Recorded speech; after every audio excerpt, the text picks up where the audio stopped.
नमस्कार मित्रांनो, स्वागत आहे आपल्या यूट्यूब चॅनलवर। आज आपण बघणार आहोत की NVRचा पासवर्ड जर आपण विसरलो आहो किंवा तो आपल्याला चेंज करायचा आहे तर तो आपण कसा चेंज करू शकतो, तर ते या व्हिडिओच्या माध्यमातून आपण बघणार आहोत। आता आपल्याकडं 8 चॅनलचा हिक्विजनचा NVR अवेलेबल आहे, तर त्याचा आपण पासवर्ड कसा चेंज करणार आहे तर बघूया। आता सर्वात प्रथम हे बघा, आपण पासवर्ड अनलॉक केल्यानंतर ही वरती जी विंडो दिसते या विंडोमध्ये पहिले लाईव्हचं ऑप्शन आहे, त्याच्यानंतर प्लेबॅक, नंतर सर्च आणि सेटिंग। त्याच्यात राईट साईडला मेंटेनन्स, ही कनेक्टचं ॲप्लिकेशन, सेटिंगचं ऑप्शन आहे।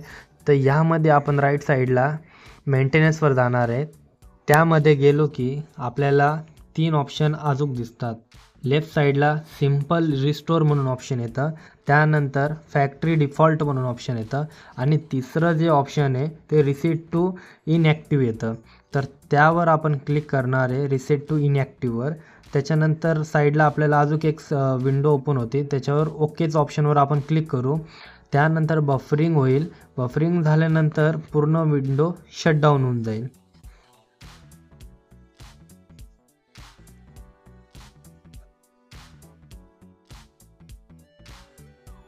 अशा प्रकारे बफरिंग कंप्लीट झाली की आपल्याला नव्याने त्याचे इंटरफेस ओपन झालेले दिसेल।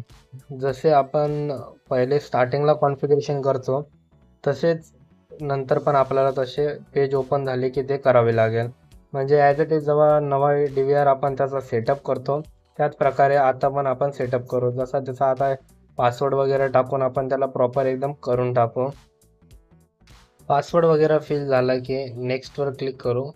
नेक्स्टवर क्लिक केल्यानंतर पुढची सेटिंग येते, हार्ड डिस्क वगैरेला त्याची परमिशन अलाउ करून टाकू, यस करून ओके करून टाकू। त्यानंतर ईमेल वगैरे जे काही आपले कंपल्सरी जे टास्क असतात ते पूर्ण करून आपण त्याची सेटिंग कंप्लीट करून घेणार आहोत।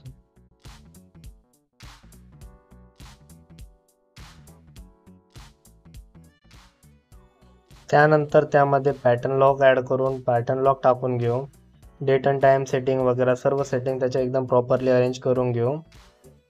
अशा प्रकारे आपण हे सेटिंग वगैरे करू शकतो याची। मित्रांनो, ही एकदम इझी मेथड आहे। हिक्विजनचा DVRचा किंवा NVRचा पासवर्ड आपण विसरलो असेल किंवा पासवर्ड चेंज करायचा असेल, ती एकदम इझी मेथड आहे मित्रांनो। अशाच व्हिडिओसाठी आमच्या चॅनलला सबस्क्राईब करा, व्हिडिओला लाईक करा आणि जास्तीत जास्त शेअर करा, जेणेकरून नवनवीन व्हिडिओ ज्या आपल्या चॅनलवर अपलोड होतील त्या त्वरित तुमच्यापर्यंत पोहोचल्या पाहिजे आणि जास्तीत जास्त माहिती तुम्हाला भेटली पाहिजे। थँक्यू।